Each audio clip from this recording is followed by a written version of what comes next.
Good morning, dear students. How are you all? Have you planned to utilize your time in a better way? How are your lockdown days? Better be everyone stay home and stay safe. Yesterday, we have started a new lesson that is a biography about Dakshayani Velayudhan. I forgot to show you the pic of Dakshayani Velayudhan. So she is Dakshayani Velayudhan. So we have discussed yesterday first section titled Dakshayani Velayudhan, a biographical sketch. In this section it describes the background in which Dakshayani Velayudhan was born. Many agitations were taking place under the leadership of Ayyangali, and he led Villuvendi Samaram, then agrarian strike, then Kallumala agitation, and here the Kallumala agitation and the fight to cover their torso are the symbols of caste slavery. Yesterday here we have stopped. I hope you understand the each and every agitation mentioned in this part. So let's continue with the second section. Second section is titled Dakshayani Rights. Here the section gives detailed description of a family, that the strong foundation which gave her the strength and courage to question the injustice in the name of caste. In the second section, you can see that Dakshayani Velayudhan narrates her family in her own words. Dakshayani says that she can't say that she was born in a poor Pulaya family, as her family was not poor at the time of her birth. Unlike other Pulaya families in Cochin state, she had a house of her own and a compound of more than 1 acre with coconut and other fruit trees. അവരുടെ കാലഘട്ടത്തിൽ മറ്റുള്ള Pulaya families എങ്ങനെയാണ് ജീവിക്കുന്നത്?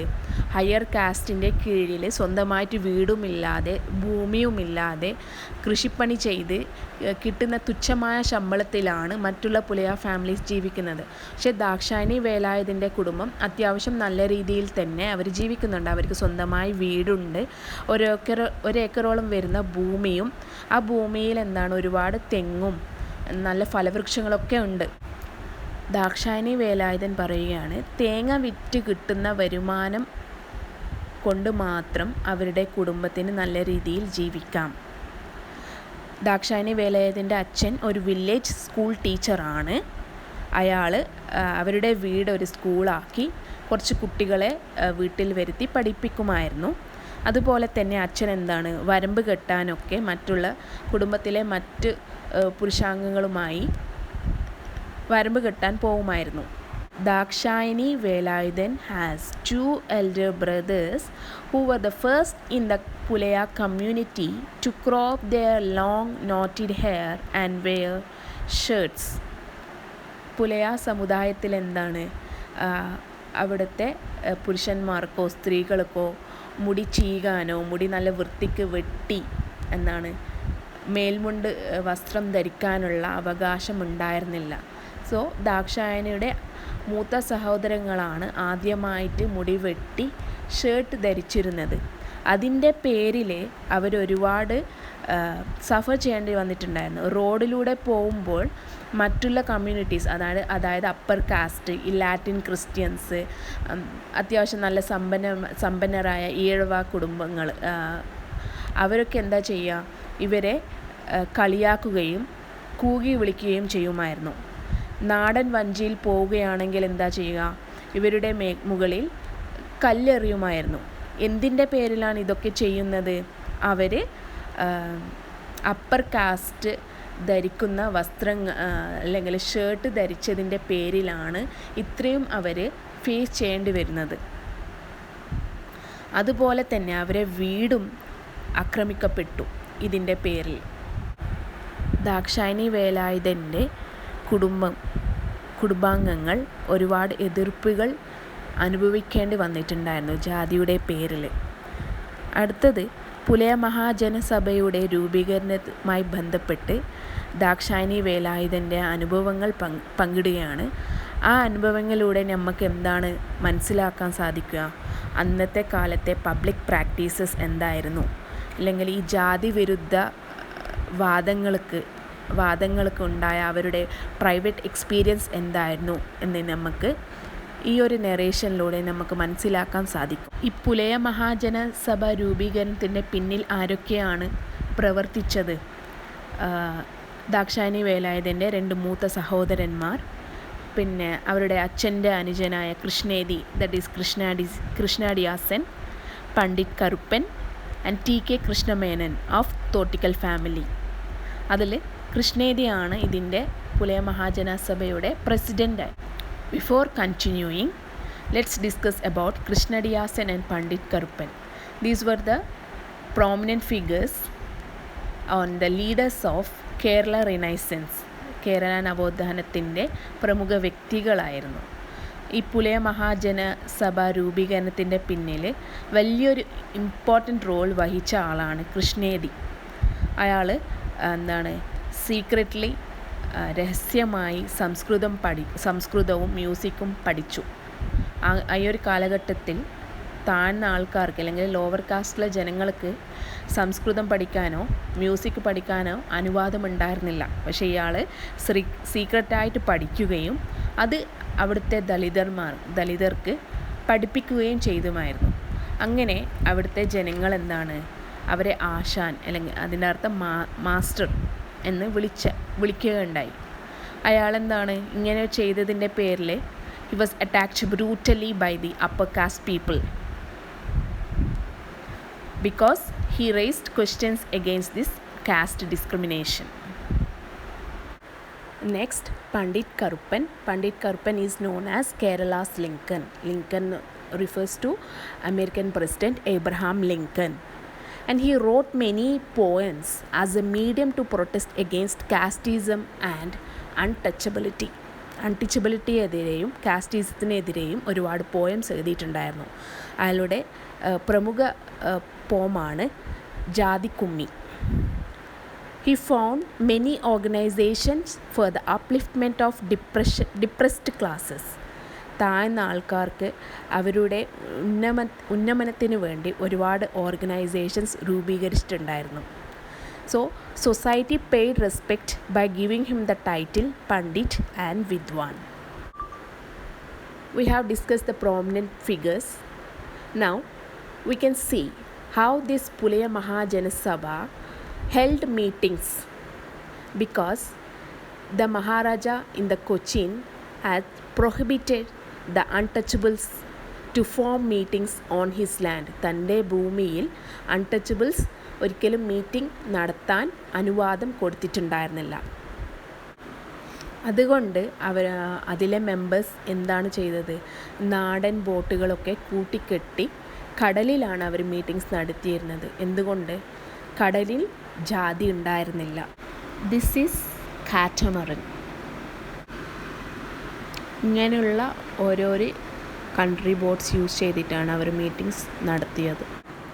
മത്സ്യത്തൊഴിലാളിയുടെ സഹായത്താൽ ഒരുപാട് തടിമരങ്ങൾ കൂട്ടിക്കെട്ടി ചങ്ങാടകൾ ഉണ്ടാക്കി അതിൻ്റെ മുകളിലാണ് പുലയ മഹാജനസഭ മീറ്റിംഗ് നടത്തിയത്.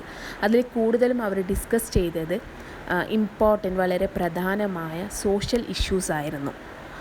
ഇതിലൂടെ കൃഷ്ണേദിക്ക് മഹാരാജയെ അറിയിക്കാൻ സാധിച്ചു എന്താണ്, അവരുടെ കൽപ്പനകളൊന്നും നിരസിക്കാതെ തന്നെ അവർ മീറ്റിംഗ്സ് നടത്തി എന്ന് അവർക്ക് അറിയിക്കാൻ സാധിച്ചു. അതുപോലെ തന്നെ ഇവരുടെ ദാക്ഷായണി വേലായുധൻ്റെ സഹോദരങ്ങളും കൃഷ്ണേദിയും കോൺട്രാക്റ്റ് വർക്ക് പോർട്ടിൻ്റെയും ഹാർബറിൻ്റെയും കൺസ്ട്രക്ഷൻ്റെ കോൺട്രാക്റ്റ് വർക്ക് ചെയ്യുമായിരുന്നു. അതിനോടൊപ്പം തന്നെ ഒരുപാട് കവിതകളും പാട്ടുകളും എഴുതി പാടുമായിരുന്നു. അങ്ങനെയുള്ള ഒരു പാട്ടാണ് if we go by road. So the song goes like this: if we go by road they roll their eyes and try to scare us. റോഡിലൂടെ സഞ്ചരിക്കുകയാണെങ്കിൽ എന്താണ് അവർ ചെയ്തത്? കണ്ണുരുട്ടി പേടിപ്പിക്കുമായിരുന്നു. ബോട്ട് വഴിയാണ് പോകുന്നതെങ്കിലോ they throw stones at us. Krishnedi and others held meetings with the followers of the Sreenarayan ഗുരു. പിന്നെ ഈ പുലമഹാജനസഭയിൽ ശ്രീനാരായണ ഗുരുവിൻ്റെ ഫോളോവേഴ്സും പങ്കെടുക്കുമായിരുന്നു. അടുത്തത് ദാക്ഷായണി വേലായുധൻ എറണാകുളത്തിൽ നടന്ന ഒരു എഗ്രികൾച്ചറൽ എക്സിബിഷനെ കുറിച്ചാണ് പറയുന്നത്. ആ ഒരു എക്സിബിഷനിൽ എന്താണ്, ഒരുപാട് വിവിധ തരം ധാന്യങ്ങളുടെ ഡിസ്പ്ലേ ആയിരുന്നു ആ ഒരു എക്സിബിഷനിൽ. പക്ഷേ അവിടെ ആ എക്സിബിഷനിൽ പുലയാസ് ആരാണോ ഈ ധാന്യങ്ങൾ ഉണ്ടാക്കുന്നത്, producers of these grains were not allowed to enter Ernakulam. എറണാകുളത്ത് പ്രവേശിക്കാനുള്ള അനുവാദം ഉണ്ടായിരുന്നില്ല. സോ ദാക്ഷായണി വേലായുധൻ്റെ സഹോദരന്മാരും കൃഷ്ണേദിയും കൂടി അവിടുത്തെ കൊച്ചിൻ മഹാരാജാവിന് ഒരു അപ്പീൽ സമർപ്പിക്കുകയാണ്. ഒരു കവിതയുടെ രൂപത്തിൽ അവരൊരു അപ്പീൽ സമർപ്പിച്ചു. Following this appeal, Pulayas were allowed to enter Ernakulam and the exhibition, agricultural exhibition. So her mother, Dakshayani Velayudhan's mother, says that she entered Ernakulam for the first time led by Pandit Karuppan. ആ യാത്ര നയിച്ചത് പണ്ഡിറ്റ് കറുപ്പനായിരുന്നു. ആദ്യമായിട്ടാണ് അവർക്ക് എറണാകുളത്തെ entry ലഭിച്ചത്. Next, third section titled the many firsts of Dakshayani's life. ഈ ഒരു section എന്താണ് ഡിസ്കസ് ചെയ്യുന്നത്? Dakshayani Velayudhan has to face many difficulties and hurdles to achieve success. Dakshayani Velayudhan faced discrimination from her own teachers. there were many firsts in Dakshayani's life. ദാക്ഷായണിയുടെ ജീവിതത്തിൽ ഒരുപാട് firsts ഉണ്ട്. ആദ്യമായിട്ട് ഇന്ത്യയിൽ ഗ്രാജുവേഷൻ എടുത്ത ആദ്യത്തെ ദലിത സ്ത്രീയായിരുന്നു Dakshayani Velayudhan. Dakshayani writes her experience about her higher education at Maharajas college in Ernakulam, Kochi. Maharaja's കോളേജിലായിരുന്നു അവർ ഡിഗ്രി പഠിച്ചിരുന്നത്. അപ്പോൾ അവിടുത്തെ അനുഭവം എഴുതുകയാണ്. I had a brilliant educational career. I was the only female student in BSc Chemistry or any science course at college. ആ സമയത്ത് science BSc science എടുക്കുന്ന ആദ്യത്തെ സ്ത്രീ ആയിരുന്നു Dakshayani Velayudhan. It was sheer luck to get higher education കിട്ടുന്നത് തികച്ചും ഒരു ഭാഗ്യമാണ് എന്നാണ് അവർ പറയുന്നത്. Journalist wanted to photograph me as I entered college, but it was a first for my community. So അവിടെ പുലയ സമുദായത്തിൽ നിന്ന് ആദ്യമായിട്ടൊരു സ്ത്രീ ഇങ്ങനെ ഒരു BSc പഠനത്തിന് വരുന്നത് കൊണ്ട് ജേർണലിസ്റ്റ് ഒക്കെ അവരുടെ ഫോട്ടോഗ്രാഫ് എടുക്കാൻ വേണ്ടി ചോദിച്ചിരുന്നു. However, I entered without being noticed. പക്ഷേ കോളേജിൽ എൻ്റർ ചെയ്യുന്നത് ആരും തന്നെ ശ്രദ്ധിച്ചിട്ടുണ്ടായിരുന്നില്ല. They later found me in the chemistry laboratory. I remember upper caste teacher was hesitant to teach me the experiments, so I had to learn by observing things from a distance. I however graduated in 1935 with high second class. Lower കാസ്റ്റിലുള്ള ദാക്ഷായണി വേലായുധനെ experiments പഠിപ്പിക്കാൻ അവിടുത്തെ high cast ടീച്ചറിന് വളരെ മടിയായിരുന്നു. അതുകൊണ്ട് തന്നെ ദാക്ഷായണി വേലായുധൻ വളരെ ദൂരത്തിൽ നിന്ന് എക്സ്പെരിമെൻറ്റ്സ് കണ്ട് മനസ്സിലാക്കി അവരെ ഗ്രാജുവേഷൻ കംപ്ലീറ്റ് ചെയ്തു. നല്ല ഹൈ സെക്കൻഡ് ക്ലാസ് കൂടി തന്നെ ഗ്രാജുവേഷൻ 1935 പാസ് ഔട്ടായി. She passed out her degree with flying colours. 2 weeks after graduation, she applied for a teacher's post and in July 1935 Thrissur ഡിസ്ട്രിക്റ്റിലെ പെരിങ്ങോത്തിക്കര എന്ന സ്ഥലത്ത് അവിടുത്തെ ഹൈസ്കൂളിലെ L2 ടീച്ചറായിട്ട് പോസ്റ്റ് കിട്ടുകയും ചെയ്തു. ആ ഒരു സ്ഥലം, പെരിങ്ങോത്തിക്കര എന്ന് പറയുന്ന സ്ഥലം സെലക്ട് ചെയ്തത് അവിടുത്തെ director of public instructions late Shri IN മേനോനായിരുന്നു. ബിക്കോസ് അത് കൂടുതലും ഈഴവ ഡോമിനേറ്റഡ് ഏരിയയും കാസ്റ്റ് ബേസ്ഡ് ഡിസ്ക്രിമിനേഷൻ, ജാതി അടിസ്ഥാനത്തിലുള്ള വേർതിരിവ് അവിടെ വളരെ കുറവായതുകൊണ്ടുമാണ് ആ ഒരു സ്ഥലം സെലക്ട് ചെയ്തത്. Most Ezhavas there were very well educated and enlightened. അവിടെയുള്ള ഈഴവർ കൂടുതലും വിദ്യാസമ്പന്നരും പരിജ്ഞാനമുള്ളവരുമായിരുന്നു. ദാക്ഷായണി വേലായുധൻ അവരുടെ അടുത്തുള്ള നെയ്ബേഴ്സ് ബ്ലാക്ക് മാജിക് അല്ലെങ്കിൽ വിച്ച് ക്രാഫ്റ്റ് എന്ന് പറഞ്ഞാൽ മന്ത്രവാദം പ്രാക്ടീസ് ചെയ്യുന്നത് കണ്ടു പറഞ്ഞു. The Ezhavas in my neighbourhood are not so enlightened. എൻ്റെ അടുത്ത് താമസിക്കുന്ന യവാസ് അത്രക്കും പരിജ്ഞാനമുള്ളവരായിരുന്നില്ല. So let's stop here. We can continue tomorrow. I hope you understand. Take care of yourself. Bye bye.